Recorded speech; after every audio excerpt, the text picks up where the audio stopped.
दोस्तों नमस्कार। तो नहीं हटे अमेरिकी राष्ट्रपति Donald J Trump.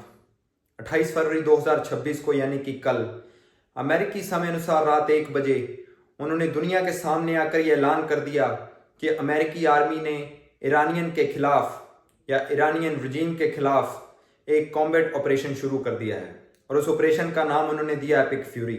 The United States military is undertaking a massive and ongoing operation to prevent this very wicked, radical dictatorship from threatening America and our core national security interests. Members of the Islamic Revolutionary Guard, the armed forces, and all of the police, I say tonight that you must lay down your weapons and have complete immunity, or in the alternative, face certain death.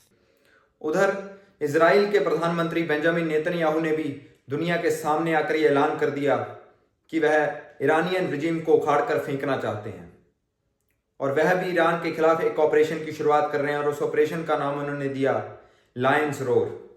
My brothers and sisters, citizens of Israel, a short while ago, Israel and the United States launched a joint campaign, Operation Lion's Roar. US और Israel के साझा operation में Iran के ऊपर तमाम हमले किए गए और एक प्रिसीजन स्ट्राइक में ईरान के जो सर्वोच्च नेता थे उनके supreme leader Ayatollah Ali Khamenei की हत्या कर दी गई और उसकी खबर सुबह ही ईरान के प्रेस टीवी में एक एंकर ने रोक कर दी कि ईरान के सर्वोच्च नेता अली खामनेई की हत्या कर दी गई है।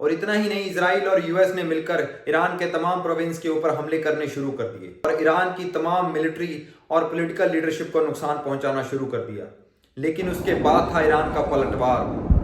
1-1.5 घंटे के भीतर ही ईरान ने अपनी रेजिस्टेंस दिखानी शुरू कर दी और उन्होंने तमाम यूएस के बेसिस के ऊपर हमले करने शुरू कर दिए। ईरान ने पहले से ही कहा था कि अमेरिका और इजराइल ने अगर उनके मिलिट्री इंस्टॉलेशन और पॉलिटिकल लीडरशिप के ऊपर हमले किए तो उनके गल्फ रीजन्स में जितने भी सैन्य बेस मौजूद हैं उन सब पर हमले होंगे। और ठीक इसी तर्ज पर ईरान ने यूएस के गल्फ रीजन में जितने भी सैन्य बेस मौजूद हैं उस पर हमले करने शुरू कर दिए।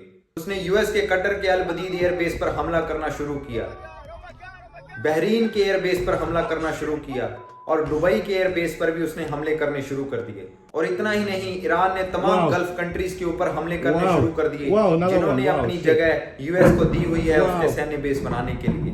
और दुनिया के सबसे सेफेस्ट प्लेस में माने जाने वाले यूएई के से भी अबू धाबी और दुबई को भी उसने नहीं बख्शा। दुबई के ऊपर भी तमाम हमले करने ईरान ने शुरू कर दिए।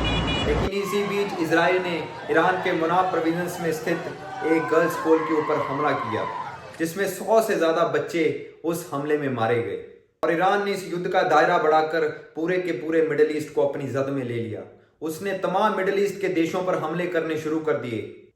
दोस्तों, वेस्टर्न मीडिया भले ही जितना दिखा रहा हो कि ईरान बर्बाद हो रहा है, ईरान के ऊपर इस तरह से हमले किए जा रहे हैं, इसमें कोई दो राय नहीं कि ईरान बर्बाद हो रहा है, लेकिन ईरान ने भी खूब पलटवार करते हुए इजराइल के भीतर जेरूशलेम और तेल अवीव के ऊपर जोरदार धमाके किए। और ईरान की बैलिस्टिक मिसाइलों और ड्रोन्स ने इजराइल के so called air defence system iron dome को कितनी बार भेदा, इसकी बानगी है ये वीडियो फुटेजेस और तस्वीरें।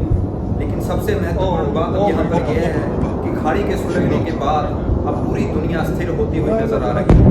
दोस्तों, ईरान एक ऐसे जियोपॉलिटिकल पॉइंट पर स्थित है जहां से दुनिया की 40% एनर्जी निकलती है और वो एक छोटा सा संकरा सा इलाका 22 किलोमीटर का समुद्र का वो दायरा जिसे स्ट्रेट ऑफ हॉर्मुज के नाम से जाना जाता है, वहां से दुनिया की 40% एनर्जी की सप्लाई निकलती है।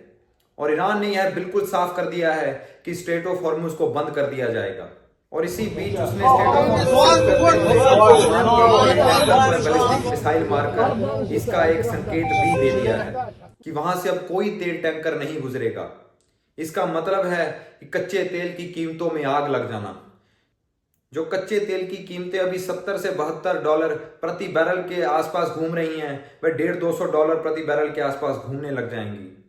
यानी कि पूरे के पूरे वर्ल्ड में एक वैश्विक अस्थिरता, एक इकोनॉमिक अस्थिरता। और जो देश कच्चे तेल का आयात करते हैं, जैसे कि भारत अपनी जरूरतों का कच्चा तेल बाहर से इंपोर्ट करता है, लगभग 85 से 88%।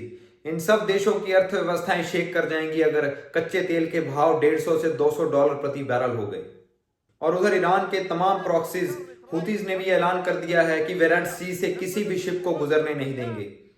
यानी कि ना सिर्फ समुद्र के उस इलाके से एनर्जी सप्लाई की डिस्रप्शन होगी, बल्कि ट्रेड की भी डिस्रप्शन हो जाएगी। जो भी शिप उस सी रास्ते से होकर आते हैं, उन सब पर डिस्रप्शन हो जाएगी। यानी कि दुनिया एक बहुत बड़े वैश्विक अस्थिरता की तरफ बढ़ रही है। लेकिन डोनाल्ड ट्रंप को इससे कोई परहेज नहीं है। उनको कोई मतलब नहीं है कि दुनिया स्थिर होती हो तो होए, महंगाई बढ़ती हो तो बढ़े, दुनिया पर वर्ल्ड वॉर 3 का खतरा मंडराता हो तो मंडराए, लेकिन उनको दुनिया का दादा बनना है। वैसे तो ट्रंप बड़ी बड़ी डींगे हाँकते हैं कि न जाने उन्होंने कितनी ही वॉर रुकवा दी, लेकिन एक सबसे बड़ी वॉर को स्टार्ट करने का काम किया है डोनाल्ड ट्रंप ने। आगे आने वाले समय में यह भी देखना होगा कि यह वार गल्फ रीजन में भड़क जाएगा या गल्फ रीजन से भी आगे बढ़कर यह पूरे वर्ल्ड में फैल जाएगा। यह आने वाला वक्त बताएगा दोस्तों। लेकिन फिलहाल के लिए यूएस और इजराइल मिलकर एक संप्रभु देश की संप्रभुता का उल्लंघन कर रहे हैं और उसके सर्वोच्च नेता और तमाम पॉलिटिकल लीडरशिप को मार रहे हैं।